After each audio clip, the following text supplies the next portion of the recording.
todo el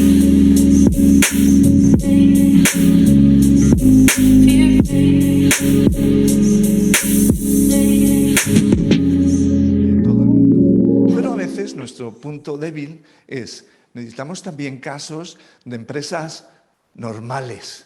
Y el tejido empresarial español son pymes, algunas grandes, por supuesto que hay grandes, pero se aprende mucho más de empresas que son como la tuya y a veces es muy difícil tener casos de estas características.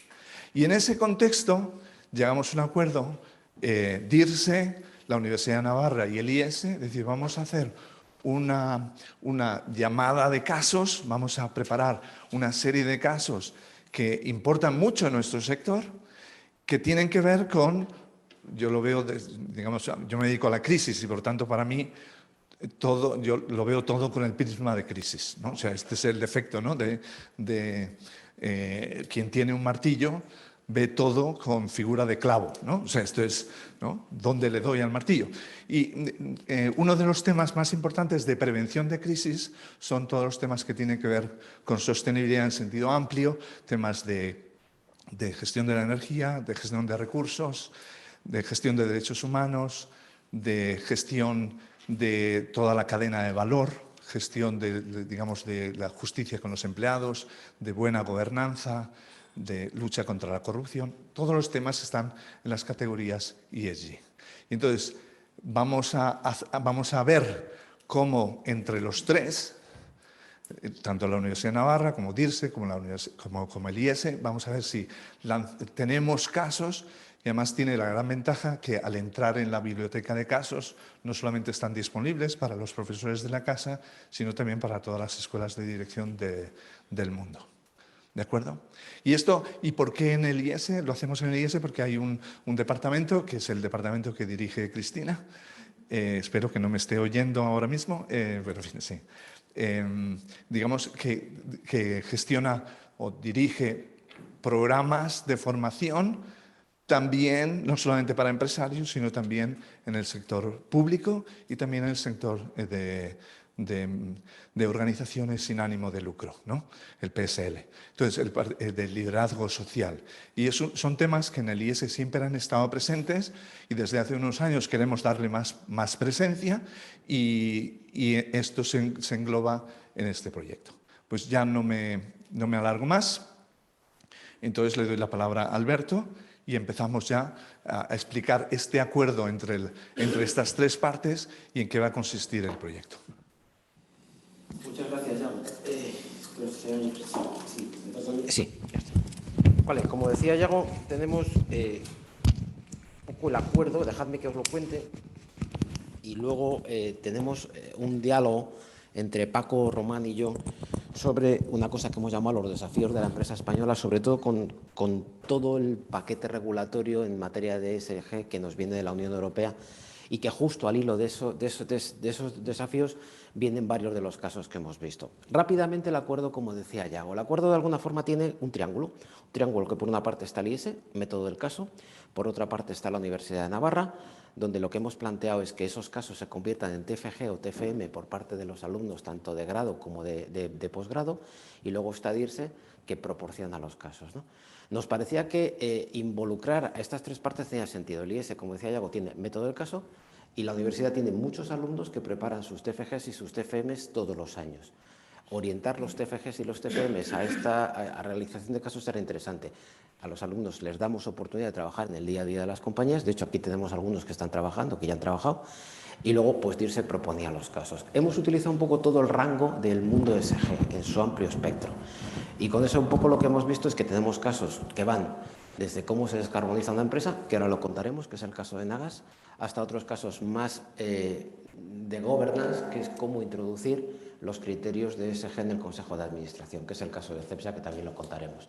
Y tenemos algunos más, tenemos el caso de propósito de KV, que también lo vamos a contar, y luego también tenemos el caso de diversidad de BBVA. Creo que son todos casos interesantes que a los alumnos que han estado trabajando en ellos creo que les aporta valor, luego lo diréis vosotros, a las compañías les aporta valor y en última instancia al IES también. ¿Por qué hemos elegido estos temas? Un poco pues porque lo que nos enfrentamos ahora es ante un enorme desafío que le toca a la empresa española como consecuencia del boom que ha tenido el mundo de la sostenibilidad. Y mucho de ello viene inferido por lo que nos pasa de... esto se acopla.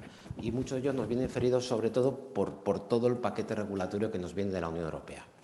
En ese sentido, nos parecía interesante empezar la jornada de presentación de casos con un diálogo que tendríamos Paco Román y yo, le tenéis en pantalla, sobre los desafíos que tenemos. Paco Román es profesor de esta casa, es profesor del IES, de Estrategia, ha sido durante muchos años CEO de Vodafone en España. Yo estaba en Telefónica, él estaba en Vodafone. Y hemos trabajado mucho en el ámbito conjunto, yo con mi equipo de sostenibilidad, él con el suyo, y tenemos buena relación. Y luego, sobre todo, en este último tiempo, Paco ha sido también presidente de la Fundación Seres y ahora ahora es el presidente del grupo de ESG del Círculo de Empresarios. Y me quiero referir a esta última etapa en concreto, la de presidente del Círculo de Empresarios, porque en los 2 últimos años el Círculo lanzó un grupo de trabajo llamado en principio de RSC, llamado hoy de Sostenibilidad y de ESG, y en los últimos 2 años yo creo que ha hecho alguna serie de avances importantes. Y aquí, si me permites, Paco, con este rol de presidente del Círculo, me gustaría un poco hacerte un par de preguntas. La primera es por qué el Círculo crea la comisión y dentro de eso, las primeras conversaciones que mantuvimos, ¿cuánto sirvió de base la declaración de la Business Roundtable en el año 19? Los que no tengáis en la cabeza esa declaración, ahora Paco os la planteará. Hechas las presentaciones, Paco, te paso la palabra y luego voy con la segunda pregunta. Y sobre todo, gracias por acompañarnos. Muy bien, Alberto. Bueno, lo primero, una pregunta técnica. ¿Se me oye bien? Se te oye regular. A lo mejor hay que subir un poquito el volumen. A ver. Ahora ya, Paco, ahora ya se te oye bien. Sí, bueno, yo lo que hago es que me quedo con el micro así pegadito a los labios y tal. Bueno, buenos días a todos. Encantado de estar aquí y lamento no estar allí, ¿no? No es por las mismas razones que Cristina, simplemente es que estoy fuera de Madrid y no he podido, por lo tanto, participar. Ahora, os quiero felicitar por la iniciativa, Alberto. Me parece que es un planteamiento fantástico, que los 3 vértices del triángulo tienen todo el sentido del mundo y que vais a transformar ese triángulo en un círculo virtuoso que generará casos de valor y que además, casos de valor en el IES para la gente que trabaja en las empresas y que ayudará a poner este tema que es tan importante en otra dimensión. Bueno, voy con las dos preguntas que me has hecho, ¿no? El por qué esa comisión en el círculo y tal. Lo primero, entendamos cuál es la lógica del círculo. El círculo de empresarios es un think tank, que es un centro de pensamiento al servicio de la sociedad española. Su propósito es contribuir a la mejora colectiva de esa sociedad, de la sociedad española. Y hay 3 vectores en los que, de alguna manera, se centra el crecimiento de la economía, la mejora de la calidad de las instituciones y la promoción de los comportamientos éticos y responsables en la empresa. Por lo tanto, si repaso estos 3 vectores, es evidente que es un campo abonado para prestar atención a este tema. Y de hecho, hace ya 3 años o 2 años, no sé, bueno, algo así, me pidieron a mí, que estoy en la junta directiva del Círculo y entonces, y hasta hace un tiempo era presidente de la Fundación Seres, con lo cual se me presumía interés en el tema y quizá conocimiento, que presidiera este grupo de trabajo. Y decías, ¿qué importancia pudo tener la declaración del Business Roundtable y tal? Bueno, yo no sé si todos lo recordáis, pero hubo un momento en el que las compañías americanas, las principales compañías americanas, digamos los CEOs de las principales compañías americanas, firmaron un manifiesto en el que por primera vez hacían una declaración de principios que suponía abjurar del principio de Friedman, digamos, y ponerse y decir que sus empresas tenían que prestar atención de una manera equitativa a todos los stakeholders. Que no es imprescindible, que la atención a los resultados económicos es evidente que es fundamental en la empresa, pero que la sostenibilidad del negocio exigía la atención a todos los stakeholders y el papel de la empresa también lo exigía. Esta declaración fue muy sonada, porque casi todas las cosas que vienen del mundo anglosajón, y no digamos ya de los Estados Unidos, tienen enorme repercusión. Y nosotros en el círculo nos planteamos, nos sentamos en la junta directiva y dijimos, ¿es conveniente hacer una declaración o pedirle a las empresas españolas que hagan una declaración del mismo tipo? Y la verdad es que concluimos que no. Yo mismo era un abanderado de la idea de que no, y lo mismo propusimos en SERES. Para las SERES hay 150 compañías probablemente, y está allí el 30-35% del PIB, es decir, es una representación importante, porque lo resumimos diciendo, señores del Business Roundtable, welcome to the club. De alguna manera, en Europa ya se está prestando atención a esta idea. La idea de creación de valor compartido, la idea de atención a todos los stakeholders está ya muy acendrada. Con lo que dijimos, no nos hace falta una declaración de este tipo que puede ser más cosmética. Sin embargo, lo que sí debemos es traducir en acciones el interés que decimos que tenemos. Y creamos ese grupo de trabajo y decidimos atacar el tema en profundidad. Tuvimos la suerte de contar con la cooperación y además, quiero decir, desinteresada de EY, y tuvimos la enorme suerte, y debo decirlo, no es que a uno no le gusta hablar muy bien de la gente cuando está presente, pero tuvimos la suerte de contar con Alberto Andreu al frente del grupo de trabajo. No hace falta que os diga que Alberto tiene un enorme reconocimiento en este campo por sus conocimientos, por sus habilidades, por su trayectoria y por su experiencia, ¿no? Y nos pusimos a trabajar con ese tema. No sé si me has hecho otra pregunta, Alberto. Sí, espera, la otra pregunta tenía que ver en la declaración de la toma de posición. Vale, sí, los pilares, ¿no?, de la toma de posición, me has dicho. Una pequeña matización que es interesante, ¿no? Fijaros que la declaración de la Business Roundtable es del 19, 36 años después de que Ed Freeman definiera la teoría de los stakeholders. Es decir, los CEOs norteamericanos tardaron 36 años en darse cuenta de aquello que era evidente. Ojo, hay algunos que entienden que ahora no es evidente, pero efectivamente eso fue así, ¿no? Y justo ahí el círculo empieza a trabajar hace 2 años. Empezó a trabajar justo, y os lo digo, la primera reunión que tuvimos con el círculo creo que fue el 1 de marzo, el 1 de marzo previo al 14 de marzo, cuando nos confinan. Es decir, cuando salimos del confinamiento teníamos un mundo distinto por la pandemia y por la crisis de Ucrania, ¿no? Pero la segunda pregunta tiene que ver con una toma de declaración que ha hecho el círculo. Con la toma de declaración, sí. Con la toma de declaración. Y esta es interesante, y si nos puedes contar un poco, no se hace algo parecido a lo de la Roundtable, se hace una cosa diferente, ¿y por qué y en qué consiste, Paco? Efectivamente, nosotros nos pusimos a trabajar y lo que sabíamos es que queríamos hacer algo de calado y que fuera útil para las empresas, que es al fin y al cabo el campo nuestro de trabajo. Y entonces llegó un momento en el que, como conclusión del trabajo, dijimos, esto hay que contarlo y hay que contarlo fuera.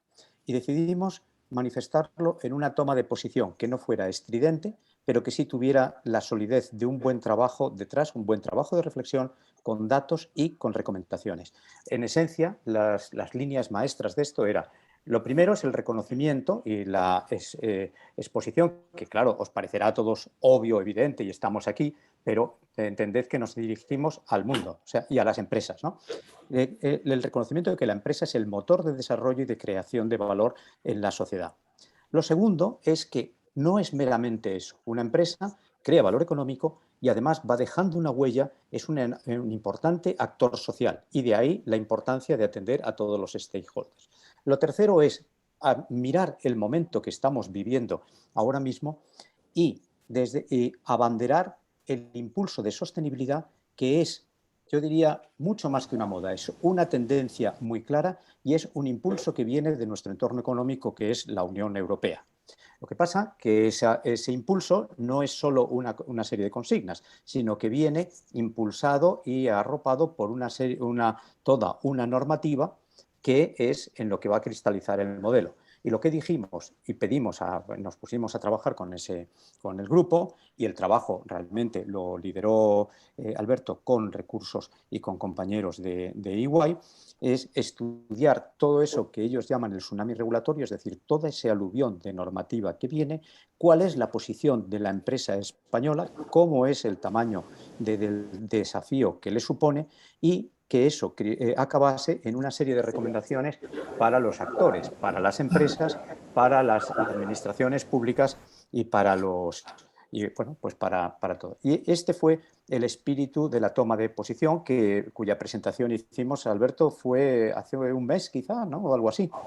Sí, aproximadamente la hicimos como el día 20. Creo que fue hace un mes, y va a hacer ahora un mes. Hace un mes, ¿verdad? Sí.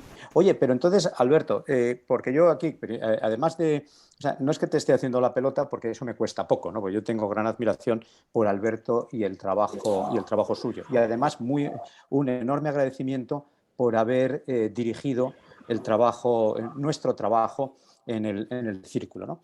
Y claro, en la toma de posición se basa en un documento, en este documento al que yo me estoy refiriendo, que habéis hecho en Iguay sobre estos desafíos de la empresa ante el tsunami regulatorio que viene, ¿no? Y yo te preguntaría, ¿cuál es la posición? Porque yo decía, bueno, vamos a estudiar la posición de partida, ¿no? Pues ¿cuál es la posición de partida en las tres principales dimensiones de la sostenibilidad? Y después, dinos, si esa es la posición de partida, ¿cuáles son las líneas de trabajo que deben seguir las empresas españolas en este caso?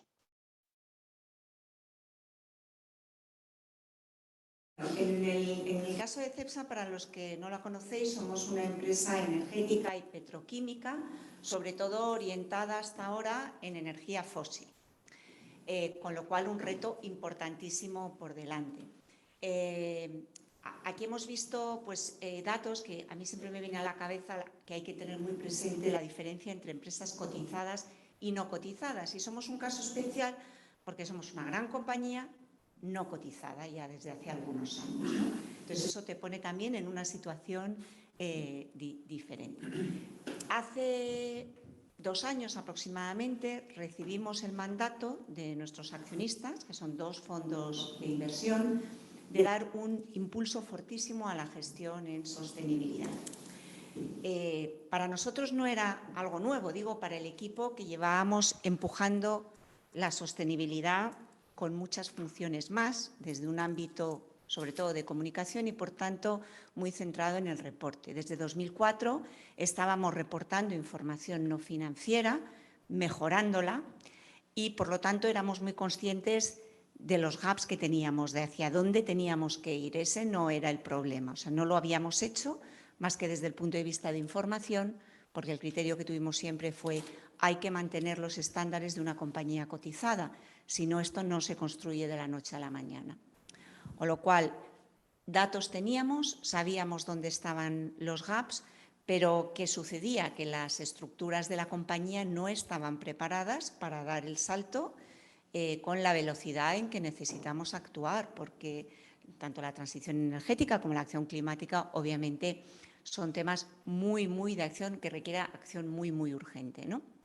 Entonces, partíamos de una buena base, porque la buena noticia era que sabíamos hacia dónde ir, ahora era el cómo, ¿no? 10.000 empleados, más de 20 países en los que estamos presentes y, bueno, ahí básicamente se nos planteaban 2 alternativas. Lo primero que teníamos que hacer, lo teníamos claro, que era poner cimientos sólidos. Tener un mandato de los accionistas y siendo los accionistas 2 ya facilita mucho la cosa. Es decir, que ya ahí había un mensaje claro dentro de la organización. Pero ahora el cómo llevarlo a cabo de manera ágil, podíamos optar por un modelo descentralizado, con equipos independientes, con lo que ello supone, objetivos independientes, políticas independientes, etc. O un modelo más centralizado, que eso en principio puede sonar pues a lo mejor a menos ágil y además con la dificultad de pensar, bueno, ¿y con qué dependencia? ¿De quién debe depender un área de sostenibilidad o de ESG para llevar los temas al Consejo de manera ágil en una organización, ¿no? Entonces, básicamente lo voy a dejar ahí. No sé si le toca, ya le paso la palabra a Naomi o vais a seguir para que os cuente un poco cómo lo ha... Vamos con Naomi y luego vuelvo con Paco. Eso es, para cerrar con el caso, si os parece, ¿vale? Bueno, y perdonad, una parte muy importante, una organización muy centrada en mirar hacia afuera y, por lo tanto, que también tenía que dar el mensaje de que estaba cambiando y realmente le estaba dando importancia a los asuntos materiales para nuestros grupos de interés, que es un punto importante. Bueno, pues no sé si está. Creo que te oye. Si no. Hola, ahora sí. Bueno, pues en primer lugar, gracias Teresa, que me lo ha puesto muy fácil y voy a ser muy breve porque básicamente, bueno, yo soy alumna del Máster de Dirección de Personas en las Organizaciones de la Universidad de Navarra y me centré como trabajo de fin de máster en el caso de la redacción del caso de CEPSA y un poquito toda la historia o este contexto que acaba de explicar brevemente Teresa de lo que tuvo que hacer frente CEPSA para este tema que comentaba también Alberto de cómo introducir estos criterios ESG cuando te están diciendo desde el Consejo de los accionistas tenemos que implantarlos con lo que tenemos, pues un poco este conflicto, situación, problema a la que tuvieron que hacer frente Teresa y el equipo, pues es un poquito en lo que va a consistir el caso. Entonces, pues básicamente lo que intentamos fue recabar datos hablando con Teresa y otros compañeros de CEPSA y dar una estructura, que es el momento en el que estamos del caso, ¿no? Dar una estructura que de cara a los alumnos que se vayan a enfrentar a él, pues es básicamente, en primer lugar, un objetivo pedagógico, ¿no? Que entiendan ese problema, de qué manera afrontas que te estén solicitando esto y cómo analizar los recursos que tienes para poder llevarlo a cabo. Y una segunda parte o otro segundo objetivo pedagógico que son las alternativas, ¿no? Con lo que tenemos, pues, ¿qué hacemos o cómo lo vamos a gestionar? Este es un poquito como el objetivo que se pretende perseguir basándonos en todo el contexto que acaba de explicar Teresa. Y luego sí que quería hacer un inciso, pues como alumna que está escribiendo caso, pues invitar también a otros compañeros como los que están aquí a que se animen a participar en este tipo de proyectos, pues en un trabajo de fin de grado, un trabajo de fin de máster, elaborar un caso para el IES porque creo que enriquece mucho, porque tal y como comentaba Alberto, ¿no? En primer lugar, aparte de poner en práctica todos los contenidos que has estado trabajando en el grado o en el máster, también te permite tomar contacto con empresas y conocer a profesionales que se dedican a temas de sostenibilidad, buen gobierno en este caso, y no sé, que es una oportunidad muy grande tanto para los alumnos como para las empresas y que te permite aprender muchísimo, así que animaría a otros compañeros también si lo quieren hacer. Gracias, Naomi. Bueno, este era el caso de CEPSA. Dejadme que vuelva con Paco, porque se nos quedó pendiente una última cosa y luego seguimos con el resto de los casos. ¿Qué se nos quedó pendiente, Paco? Has vuelto, se nos ha caído la conexión. No sé si nos ha hackeado Putin o no, pero lo cierto de verdad es que se nos ha caído, ¿no? Entonces, bueno, hemos presentado un poco las conclusiones básicas. Paco, acuérdate del informe, conclusiones en la E, conclusiones en la S, conclusiones en la G, líneas de trabajo que estábamos haciendo, ¿no? Y a mí me gustaría, de alguna forma, y para terminar contigo ya liberarte, ¿no? Es interesante porque tú has asumido dos roles, ¿no? A lo largo de tu vida. Un rol de gestión de cuentas resultados. Has sido CEO de Vodafone en España muchos años, has trabajado siempre en el sector de las telecomunicaciones y tu gran responsabilidad ha sido la cuenta de resultados, ¿no? Pero luego también has estado como presidente de la Fundación Seres, ¿no? Entonces, me gustaría hoy un poco conocerte una pregunta, ¿no? Y es, para ti, ¿qué tiene que tener hoy un profesional que se dedica a los elementos de sostenibilidad para ocupar esa posición? Y te lo pregunto porque hay un debate ahora que está en el mercado. Os aconsejo, si no, que veáis un post que está rodando de Russell Reynolds, donde básicamente lo que voy a decir es que los que ocupen esta posición tienen que ser gente que esté dedicada al negocio y no expertos en sostenibilidad, lo cual aquí nos tenemos que enfadar algunos unos pocos, ¿no? Pero quería saber un poco, Paco, ¿cuál es tu opinión? ¿Cuál es un poco, qué tiene que tener un profesional para ocupar hoy esta posición de Corporate Sustainability Officer? Bueno, muchas gracias, Alberto. Confírmame que me oyes, sí, porque de hecho estoy oyendo yo el bucle, ¿no? Te oímos bien. Vale, de acuerdo. Sí, yo me he quedado sin recibir la voz, sin embargo he ido viendo las transparencias que has ido poniendo. O sea, lo que no sé tampoco es si a mí se me ha oído antes o no. Sí, Pero voy perfectamente. Justo hemos dejado de verte y de oírte cuando yo empecé a presentar el PowerPoint. Sí, yo no sé, he pensado, ¿qué habré hecho mal para que me desconecten de esta manera, me silencien, me ignoren y tal, ¿no? Pero bueno, voy con este tema. Y disculpadme porque me gustaría quedarme a escuchar los siguientes casos. He visto el de CEPSA, pero es que tengo ahora otro compromiso. Disculpadme por ello. Mira, la pregunta que haces a mí me parece muy, muy relevante porque... y vamos a ver, yo empezaría diciendo una cosa que es evidente, o sea, hay que tener oficio, y el oficio empieza por tener conocimiento. O sea, a mí decir que que hay que estar en el negocio, claro que hay que estar en el negocio, y ahora voy con ello. Pero que no es tan importante saber de sostenibilidad, eso me parece ridículo, porque tú lo que buscas, hablo como CEO, yo he sido CEO, pues, como decía, muchos años de Vodafone, lo he sido de Microsoft y tal, bueno, y hace muchos años que mis responsabilidades han estado así en responsabilidad de empresas y cuentas de resultados, ¿no?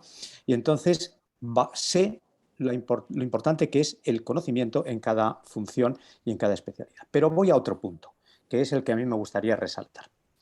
Esto o es importante o no es importante. Y si es importante para la empresa, tiene que estar en la mesa del CEO y tiene que estar en la mesa del comité de dirección. Y entonces, el que asume la función tiene la obligación de convertirse en el cómplice del CEO para estos temas. Y esto no es fácil.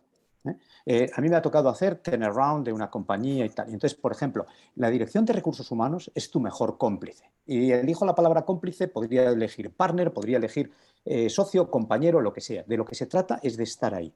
Y eso exige no solo conocimiento de tu función, sino que exige otras cosas que de alguna forma se resumirían en estatura, amplitud de miras y tal. Y entonces, lo que yo diría es, tiene que tener tres características que deben acompañar a cualquiera que asuma una dirección general. Un CEO tiene que ser buen estratega, tiene que ser buen organizador y tiene que ser buen político. Esas mismas características las tiene que tener la persona que, asumiendo una función, aspire a que su función esté en el primer nivel de importancia, y en este de importancia de la empresa. Y en este caso se lidia con un desafío muy importante, que es que nadie te va a discutir que esto es importante, pero todo el mundo te va a discutir si es urgente. Entonces, por eso yo insisto y repito estas cosas. Hay que comprender la estrategia y tener visión estratégica, porque se trata de ayudar a conectar el propósito con la estrategia, a que esto esté en la estrategia. Y si tú no estás hablando de estrategia con el CEO, con los ejecutivos de la compañía, este tema no ayudarás a que esté. Hay que ser buen organizador. Bueno, a mí me impresiona cuando Teresa decía una estructura que no está preparada. Claro, tienes que insuflar unas ideas y una manera de hacer las cosas en una organización que tiene que funcionar. Luego tienes que comprender eso para ser efectivo. Y muy importante eso de ser político, ser diplomático. Es porque, insisto, al tener en tus manos un tema que es importante pero no urgente, tienes que saber encontrar muy bien los equilibrios para ver cuándo es oportuno, cuáles son los resquicios, dónde debes encajar y tal. Por lo tanto, a mí me parece que los profesionales que asuman esta función tienen que tener cualidades similares a las de dirección general. No digo que deban asumir la cuenta de resultados, digo que tienen que conectar con la dirección en estas tres dimensiones, ¿no? Y esto es lo que yo diría sobre... Vamos, me gustaría estar ahí y preguntaros directamente si esto suena razonable o disparatado. Pero insisto, desde la óptica de alguien que lleva muchos años con la responsabilidad ejecutiva de compañías de cierto tamaño y tal, me parece que es fundamental esa conexión con todo el equipo de dirección, pudiendo hablar en todos estos términos, ¿no? Pues, la verdad es que, Paco, no estás aquí físicamente, pero estás. Pero como además te estamos grabando, esto mismo lo vamos a poner en contraposición del post que ha sacado Russell Reynolds diciendo que los responsables de esta cosa no tienen que venir a esta cosa, lo cual nos viene muy bien lo que has dicho, así que te lo cogemos. Última cosa y para terminar y dejarte librado, Paco. Estamos presentando 4 casos. Atendiendo un poco a lo que acabas de decir, de alguna forma, ¿por qué crees que los casos son importantes? Yago ha hablado un poco de ellos, lo estamos hablando aquí. ¿Por qué crees que el tema del caso, además que tú eres profesor de aquí, Sí. ¿por qué los casos son importantes, Paco? Yo creo que Yago lo ha dicho muy claramente y para muestra basta un botón. O sea, solo he podido escuchar a Teresa y Noemí, pero es que es evidente. Primero, con un enfoque, si queréis, más particular. Soy profesor de esa casa desde hace unos años, soy un entusiasta del método del caso.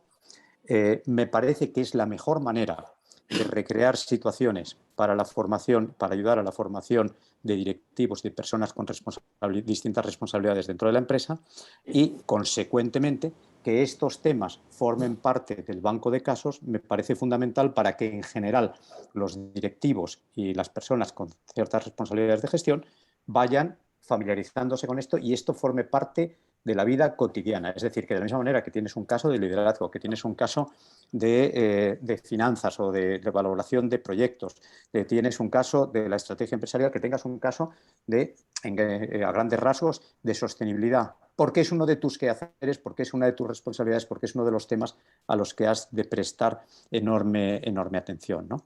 Y esto se trata de pasar de las musas al teatro, ¿eh?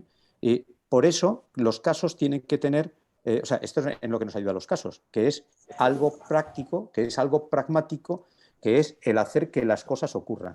Y después, yo antes hablaba del círculo virtuoso en el que puede derivar un triángulo como este. Me parece que el que alumnos como Noemí trabajen en la preparación de los casos es fundamental porque da un punto digamos que nos va a asegurar el punto de rigor que se necesita en un caso y probablemente un enfoque pedagógico. Y unir la universidad con la empresa a través del caso a mí me parece fantástico. Pero vamos, resumiendo, las cosas importantes para una empresa deben tratarse en la formación de todos los directivos. El método del caso es seguramente el mejor método para esa formación. No estar con casos de un tema importante ayuda o a excluirlo o a no incluirlo. Así que bienvenido sea este esfuerzo y enhorabuena a todos vosotros y enhorabuena a DIRSE por alentarlo, ¿no?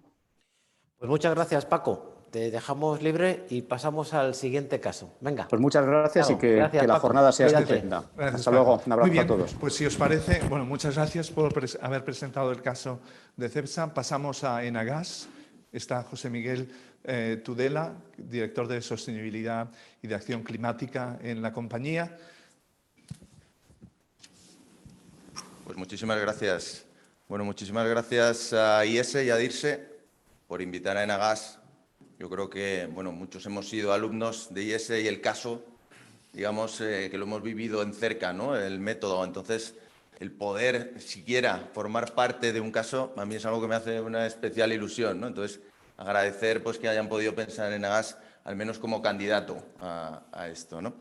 Entonces, bueno, os anticipo un poco el caso. Antes de nada, agradecer al señor Ruiz, que es el anterior director de Sostenibilidad y Riesgos en Enagas, que ahora se nos ha ido y que ha construido todo esto conjuntamente con Paula. Pues agradecer todo el trabajo que yo voy a tratar de explicar un poquito, pero vamos, gracias también por todo el trabajo.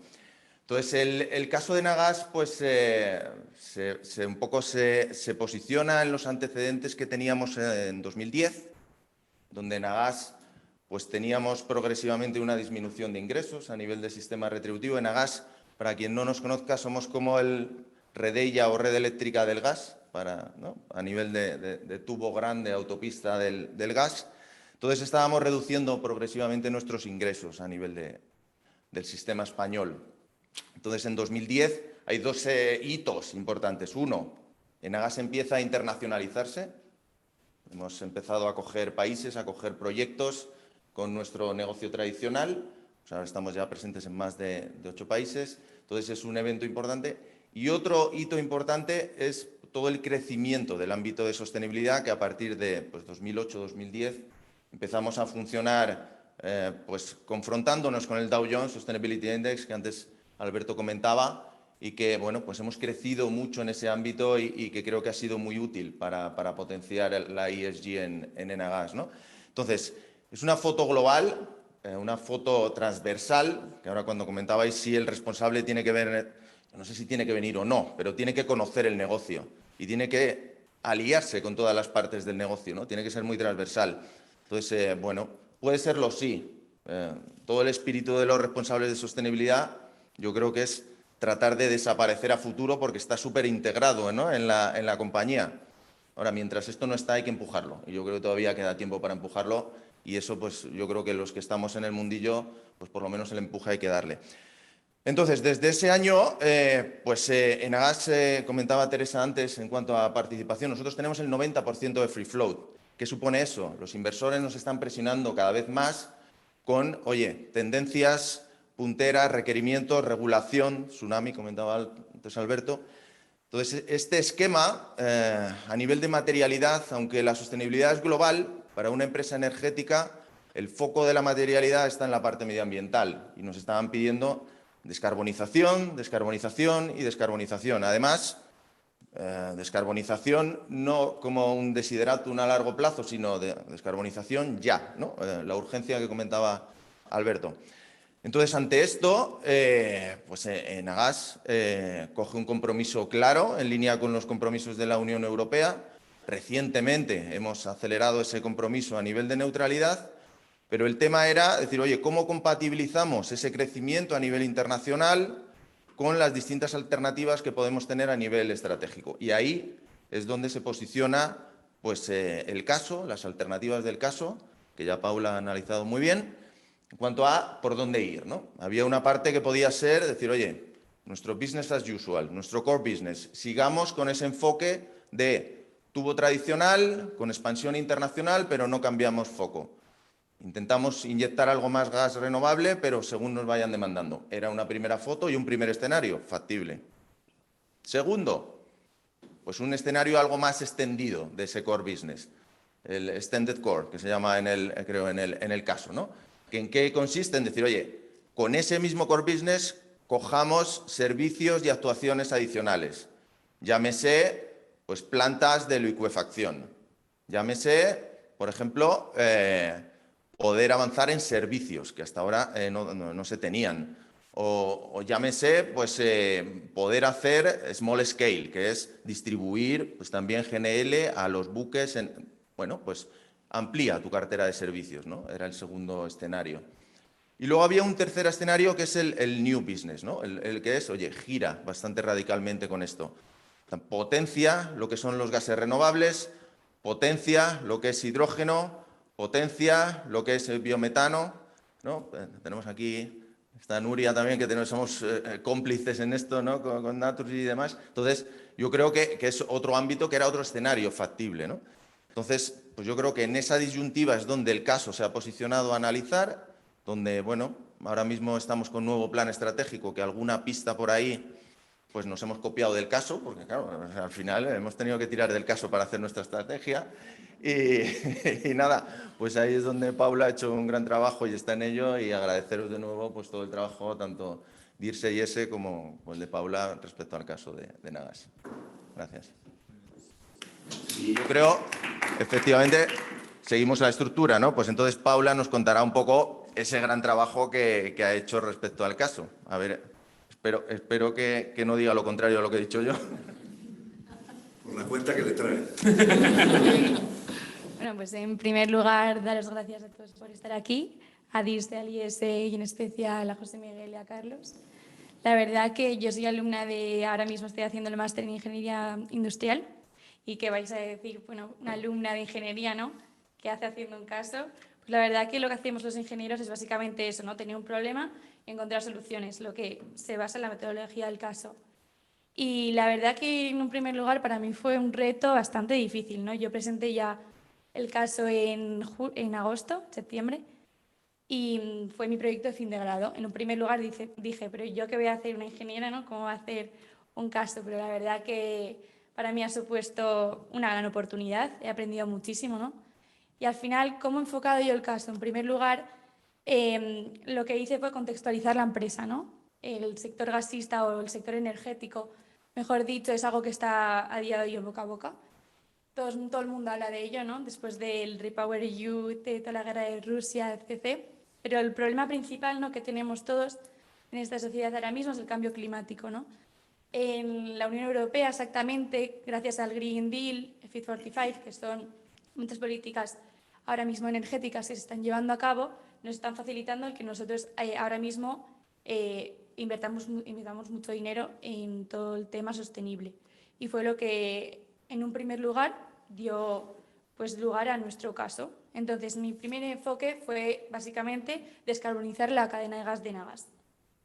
Pero sí que es verdad que, como en todos los sitios, nos encontramos con diferentes pues, dificultades, ¿no? Y en nuestro caso fue que, básicamente, no solamente iba a centrar mi caso a descarbonizar la cadena de gas, sino que también, debido a la guerra de Rusia, tuve que hacer frente al REPowerEU y también pues enfoqué el caso a todo lo que es la seguridad de suministro en Europa.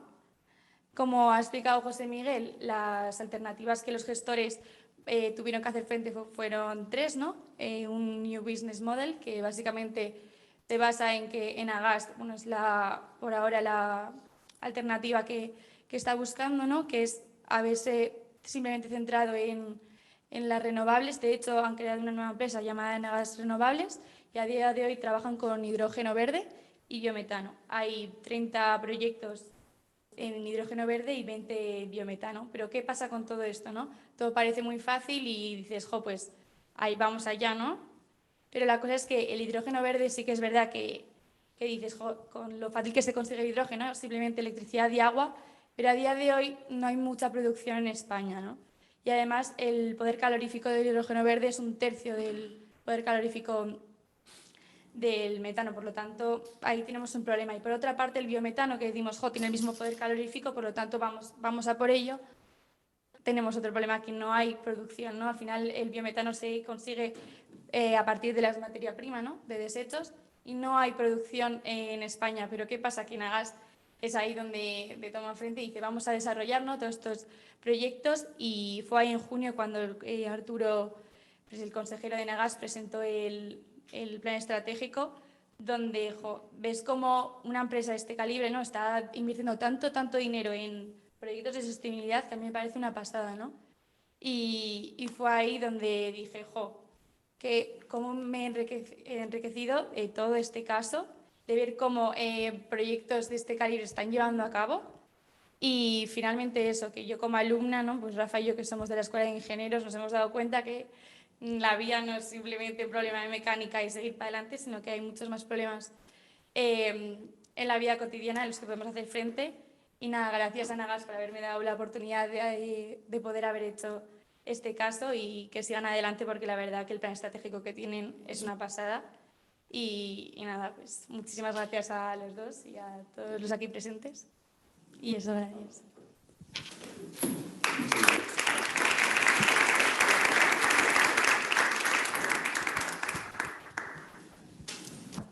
El IES es un lugar que lucha contra la discriminación.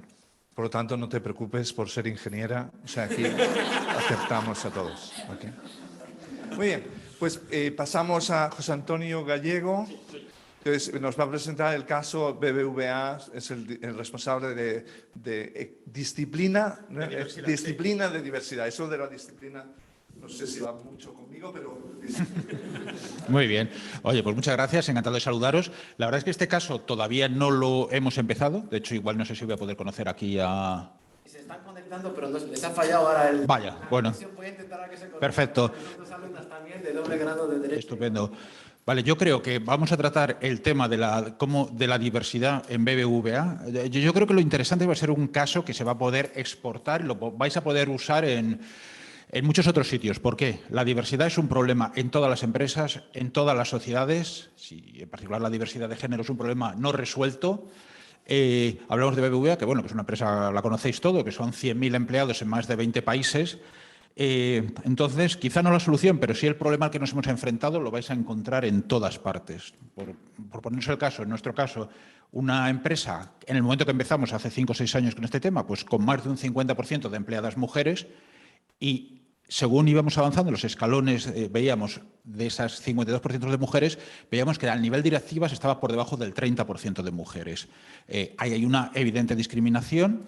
Las soluciones no son en absoluto fáciles. Vais a ver, hemos tratado mucho a nivel de datos, hemos analizado cómo han sido las carreras profesionales de hombres y mujeres durante 15 años y ahí encontramos cosas que, bueno, seguro que para vosotras son obvias, pero se ha estudiado mucho. La maternidad, ¿no? El fuerte impacto que la maternidad tiene en la carrera profesional como freno a las mujeres y en muchos casos como acelerador de los hombres. Temas como las costumbres, temas como el cambio de procesos que hemos tenido que realizar y, bueno, simplemente hablando de la diversidad de género. Otros temas como la diversidad LGTBI, pues como digo, en países que estamos España, México, Colombia, Turquía. Entonces yo creo que va a resultar un caso sobre todo interesante por, como digo, ser un problema que existe en todas las industrias, en todas las sociedades y, desgraciadamente, hoy no podemos hablar ni de un país ni de una gran empresa en el que el tema de la diversidad esté solucionado. Y una cosa muy complicada, que las compañeras al final lo verán, yo no sé si pasa en otras áreas de la sostenibilidad, pero en diversidad todo el mundo tiene una opinión y muchas veces equivocada, ¿no? Sobre todo los hombres tenemos una opinión de lo que pasa en la diversidad, de por qué las mujeres no crecen, bastante diferente o bastante sesgada. Otro tema del que hay que tratar siempre, los sesgos, ¿no? Cómo nos enfrentamos cuando vemos a alguien por primera vez. Y en general la conclusión es que vivimos en sociedades bastante poco diversas y bastante poco inclusivas. Yo creo que este caso va a ser muy interesante y muy revelador, y seguro que va a ser súper interesante. Pues vamos a ver, como se ha caído la sesión de Zoom, las alumnas que estaban conectadas no se han conectado todavía, no se conectarán ahora. Habrá ocasión de conocerlas y seguro que se lo van a... Seguro que sí, ¿no? Pero este caso, además, justo un poco también nos explicó la mecánica, ¿no? Por decirlo.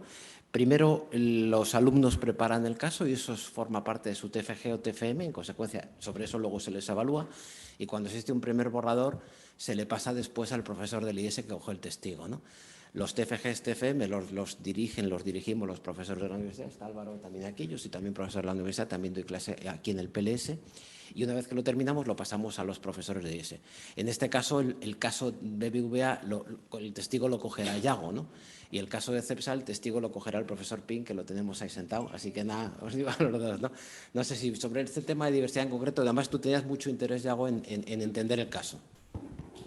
Sí, yo creo que lo has explicado muy bien, esto nos afecta a todos y en el fondo, desde un punto de vista casi académico, damos por hecho que la inclusión y la diversidad en las empresas es algo fundamental.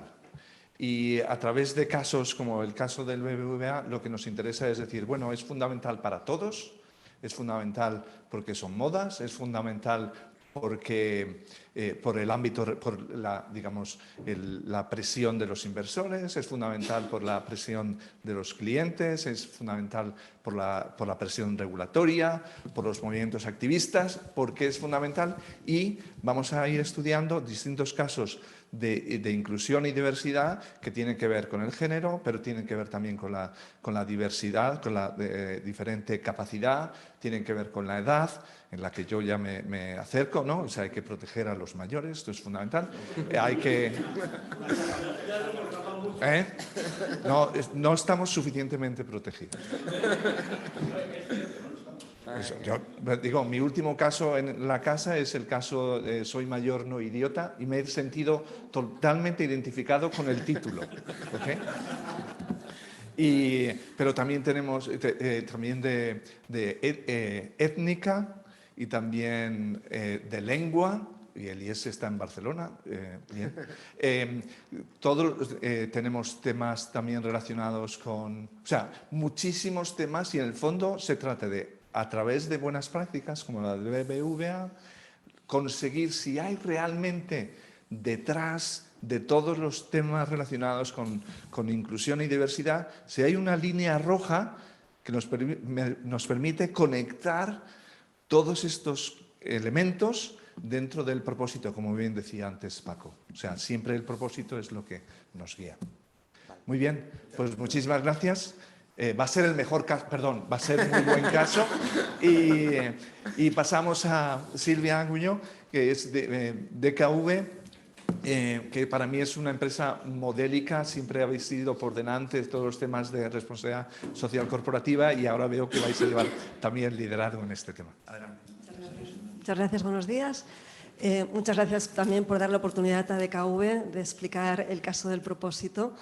Bueno, me acompañan Álvaro y Yao para la parte de académica y tenemos a Rafa Casas, luego os paso la palabra. Y bueno, DKV, seguros, son seguros sobre todo de salud, aunque también tenemos otros ramos, vida, hogar y decesos. Facturamos unos 800 millones de euros, 850 empleados, casi 2 millones de clientes, todo el territorio español. Formamos parte de un grupo reasegurador a nivel mundial que se llama Munich Re. Y desde los inicios hicimos una apuesta muy fuerte por el compromiso social, lo que entonces era la RSC. Entonces nos encontramos en el plan estratégico del año 2012, fue la primera vez que empezamos a hablar del propósito, sobre lo que le llamamos sueño en ese momento. Teníamos muy clara misión, visión, valores, pero esta frase nueva en toda la reflexión estratégica se nos hizo al principio un poco difícil de comprender, ¿no? ¿Qué es esto, el propósito que aporta? Entonces, el sueño básicamente lo que hacía era distinguirnos, la razón de ser. Nos inspiramos mucho en este vídeo de los tres, ¿no? De Simon Sinek, ¿no? Del qué, el por qué, el para qué. Entonces, en ese por qué, en ese para qué, en el tema del propósito empezamos ya a redactarlo. Quedó como un ejercicio de reflexión muy importante, quedó plasmado en el plan estratégico, pero es cierto que no llegó a permear luego en un propósito activado en la estrategia, en el día a día de la organización. En el año 2016 hicimos un paso más y sí que constituimos un grupo de trabajo completamente transversal con más de 10 áreas de la compañía representados, en los que decíamos, bueno, pues el propósito de KV, bueno, que nos lo he dicho, que en ese momento era un propósito del 2012, nos esforzamos por un mundo mejor, era como muy amplio, o sea, este sueño lo podían tener muchas empresas. En el 2012 lo aterrizamos un poco más, nos esforzamos por un mundo más saludable. ¿Y eso qué significa, un mundo más saludable? ¿Qué significa en cuanto a contribución a los ODS? ¿Qué significa en el día a día de nuestros proyectos? Así que con este grupo transversal que os comentaba de 10 áreas de la compañía, nos propusimos unas hojas de ruta anuales que habían como unas 50 acciones cada año. Entonces, ¿cómo podía contribuir a un mundo más saludable? El área de recursos humanos, el área de desarrollo de productos, el área de operaciones. Con estas hojas de ruta era imposible explicar, tanto interna como externamente, la cantidad de acciones que habían, por la diversidad, porque unas eran muy pequeñas y otras eran mucho más importantes en el proyecto. Y hicimos un ejercicio de hacer unos compromisos a futuro, entonces era 2020, que nos ayudó Alberto Andreu, nos asesoramos bien aquí con expertos porque era la primera vez que lo hacíamos, y en estos compromisos de alguna forma declarábamos cómo íbamos a contribuir y con unos indicadores de impacto concretos íbamos reportando la evolución de los 9 compromisos que adquirimos. Si os pongo algún ejemplo, habían ambientales como reducción de CO2 desde el año 2004, reducir más del 90%, habían más sociales también, aunque en aquel momento los organizamos más por tema de prevención y de innovación. En prevención, conseguir que la app que teníamos de prevención de hábitos saludables se descargara X miles de descargas, y en la parte también de innovación habían otros objetivos, en fin, todos eran medibles. ¿Dónde nos encontramos ahora? Lo que es el reto del proyecto. En este último plan estratégico quisimos dar una vuelta más. Sí que conseguimos medir algunas cosas para ver cómo estaba integrado. Lo pusimos en el monitor de reputación, cómo el cliente percibe que nos esforzamos por un mundo más saludable.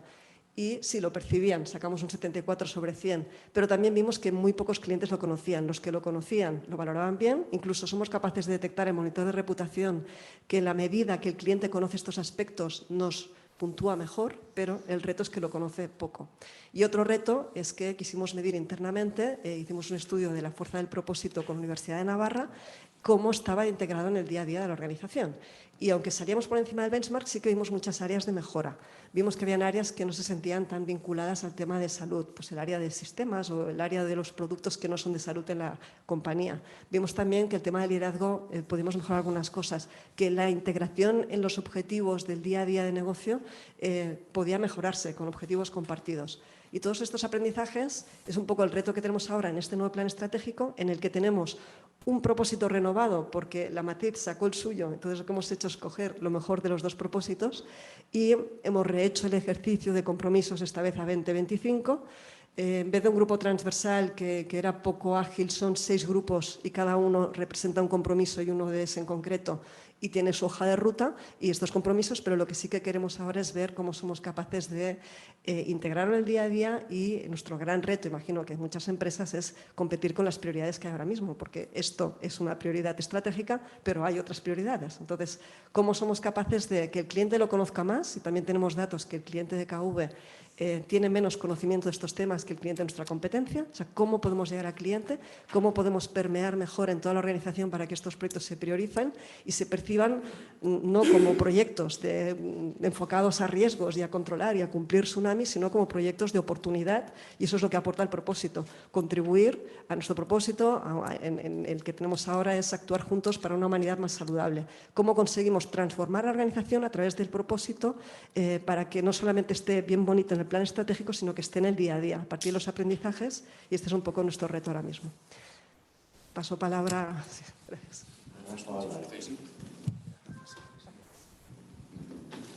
Bueno, buenos días a todos. Yo soy Rafa Casas y nada, igual que Paula, también estudio ingeniería y ahora estoy haciendo el máster con ella en clase. Y nada, bueno, yo he escuchado a Paula atentamente, la conozco desde hace 4 años y creo que estoy de acuerdo con todo lo que ha dicho menos una cosa. Entonces, o sea, yo entré en ingeniería y a mí me encantaba física, mates, tal, he sido un friki. Y entonces, claro, Paula ha dicho que mecánica no es la vida. Entonces yo digo, a ver, hubo un tiempo que para mí sí que fue la vida, ¿vale? Entonces a mí me encantaba sentarme y calcular la velocidad del punto C, sabiendo que la velocidad de A es V y tal. Pero claro, llega un momento con el proyecto de fin de grado que uno busca algo que de verdad le ilusione, o sea, ir un poco más allá. Entonces a mí, de hecho, me encanta juntar un poco pues, voluntad con ilusión, o sea, estar ilusionado con algo. Y me presentaron varios proyectos y tal. Y estaba un poco frustrado, la verdad. No había ninguno que me entusiasmase demasiado. Entonces llamé a Álvaro, que es mi asesor académico y amigo, y dije, oye, me pasa esto, ¿qué podemos hacer? Entonces me reuní con él estaba en Pamplona, yo en San Sebastián, y nos dimos una vuelta por el campus y me contó un poco qué opciones había, tal. Entonces la opción de redactar un caso, que plantear un problema, distintas opciones, tal, todo eso me entusiasmaba, porque de hecho algunas veces he venido al IES y me han contado, tengo un tío trabajando aquí, y me encantaba todo el contexto. Entonces le dije que sí, adelante. Y trabajando con Silvia, trabajando con Álvaro, creo que nunca he aprendido tanto en algo que haya hecho yo. Entonces, en ese sentido, no voy a parar de recomendárselo a la gente. Y me entusiasmaba mucho el tema del propósito, porque yo he hablado mucho con Álvaro y esto ya lo conocía, cómo uno conecta lo que está haciendo en su día a día con un lema o una forma que él tiene de entender el mundo. Entonces, de esta forma, la empresa también, en sus circunstancias, pues digamos que marca una forma de hacer las cosas, ¿no? Entonces, justo en todo este movimiento, bueno, todo este contexto que nos encontramos de sostenibilidad, digamos que es lo que yo he podido aprender es que es una forma, el propósito es una forma que la empresa tiene de plantear ahora la sostenibilidad, ¿vale? Son dos conceptos que, como bien sabe Alberto y Álvaro, pues tenemos que acabar de definir, estamos en ello. Y entonces, nada, pues sobre todo trabajando con Silvia hemos podido ver cómo la forma que ha habido en DKV pues de ir evolucionando la forma de actuar en sostenibilidad emparejado al propósito y cómo llevar la sostenibilidad a la estrategia de la compañía. Entonces esto, bueno, pues a mí me ha abierto los ojos. Yo la verdad no tenía ni idea del mundo de la empresa y esto pues, me ha forzado a entender cómo funcionan los equipos, formas de trabajar, formas de liderar, formas de comunicar. Y en ese sentido estoy inmensamente agradecido. Espero que esto sirva, espero que esto que estamos haciendo sirva para futuros alumnos de másteres y tal. Y nada, pues la verdad es que, sin más decir, que el método del caso me encanta. Y de hecho estoy totalmente en contra de ciertas clases, pero no pasa nada, no quiero hablar de ello.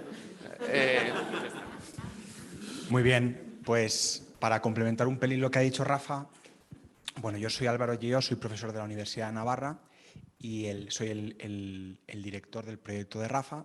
Entonces, como sabéis, los profesores combinamos una doble faceta. La primera es la faceta docente y estos casos entran dentro de la faceta docente, que es todo lo que tiene que ver con el aprendizaje de los alumnos, tanto la enseñanza en el aula como bueno, pues estar cerca de ellos, como en este caso concreto, para que culminen con un trabajo que les permita obtener el título, ¿no? Y ahí hemos estado trabajando. Yo la verdad es que quiero reconocer y quiero felicitar públicamente a Rafa y a Paula. Con Paula no he estado trabajando directamente, ha estado trabajando una compañera mía, pero me ha llegado su buen hacer y Rafa no solamente me ha llegado, sino que he sufrido su buen hacer, con lo cual les recomiendo, o sea, quiero reconocer su trabajo. Y la otra faceta es la faceta investigadora. Entonces, ¿por qué a mí cuando me propuso Alberto dirigir este proyecto le dije que sí, no solamente por la faceta docente, sino porque nosotros en la universidad llevamos 5 años trabajando en el tema del propósito corporativo. Es un proyecto en el que desde el principio nos focalizamos en la implantación.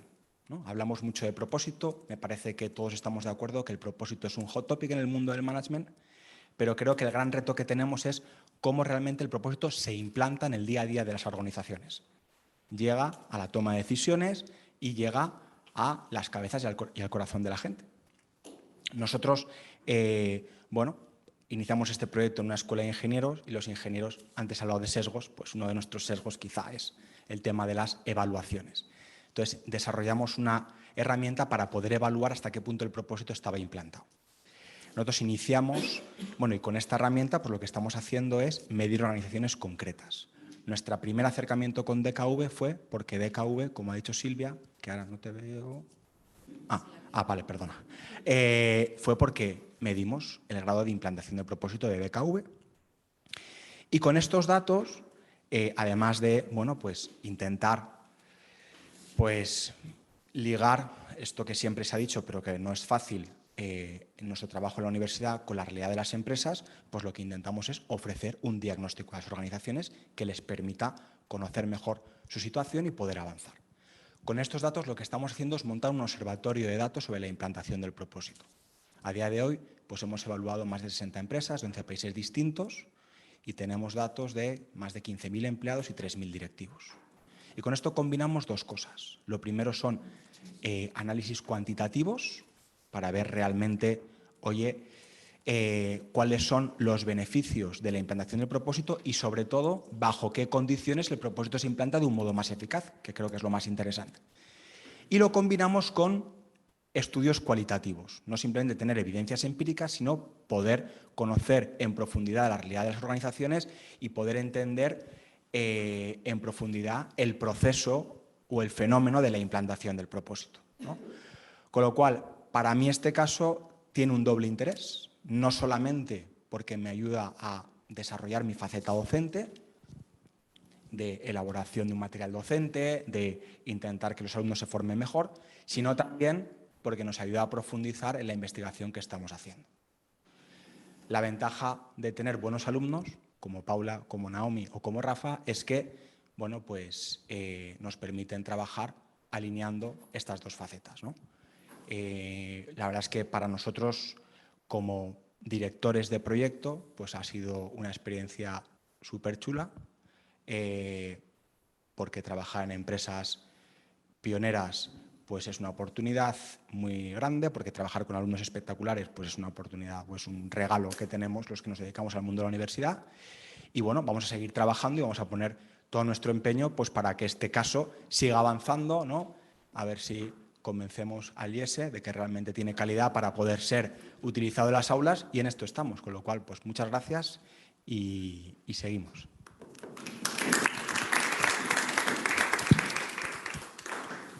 Bien, pues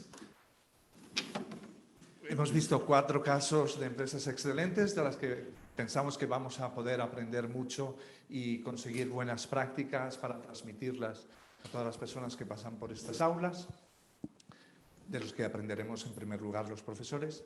Pero falta una pieza, que es la pieza de las personas que han venido, que han participado ya en los programas del PLS y otros programas que... Esto las empresas no lo van a poder hacer solas. Vamos a necesitar trabajar en las empresas con el mundo sin ánimo de lucro, de tal manera que trabajamos juntos, porque no son proyectos de laboratorio que decidimos qué es importante para la sociedad, sino que necesitamos que el tercer sector también diga, en primer lugar, qué es importante para ellos, nos ayuden a las empresas a conectar con esas necesidades y también porque va a ser el nuevo modo de que las instituciones del tercer sector conecten a través del propósito y a través de la sostenibilidad con las empresas. Yo estoy súper agradecido con estas empresas y todas las que más van a venir, ¿no? Porque esto es una llamada a la acción, y estoy muy agradecido evidentemente a la Universidad de Navarra, que la tentación fácil es pensar que nos proporcionan la materia prima para los casos, pero no, va muchísimo más allá. Y estoy seguro que todos los profesores del IES que vamos a colaborar vamos a aprender mucho. Y estoy muy agradecido a DIRSE porque evidentemente esto sin las empresas no se podría hacer, y la movilización a través de Alberto y de Maui, que no sé dónde están por aquí, de Maui, es fundamental. Alberto, te dejo que Pues nada, pues con esto un poco cerramos, ¿no? Cumpliendo el horario. Y yo creo hoy os hemos puesto un poco de manifiesto los 4 casos que están en marcha ya. Tenemos 4 más para la segunda etapa que estamos viendo cómo los avanzamos. Haremos una segunda llamada para el próximo, no sé, dentro de 3-4 meses, con búsqueda de más compañías. Nos hemos planteado toda la cadena de valor del mundo de la ESG. Como habéis visto, hay un caso más genérico de propósito y uno muy concreto de descarbonización, y vamos a ir viendo caso a caso, y luego lo que haremos será pues machear entre los alumnos, entre los profesores directores de los TFGs, TFMs y los profesores del IES. Los casos luego hay que currárselos, quiero decir, no es automático en el momento que se aprueba un TFG que se convierta en caso, no, luego pasa por aquí, por IES, por una serie de premisas, lo tienen que coger los profesores, los casos se tienen que dar 2-3 veces, una vez que están 2-3 veces y funcionan, se incorporan al catálogo de casos, como tú decías, y de ahí pasan al resto de las escuelas de negocios dentro de un catálogo global de casos. Así que nada, daros las gracias, los que estáis haciendo los casos, muchas gracias, los que os animáis a hacer casos, muchas gracias, y los demás, pues nada, pues gracias a todos por haber venido, y con esto hemos terminado. Venga, gracias, chao.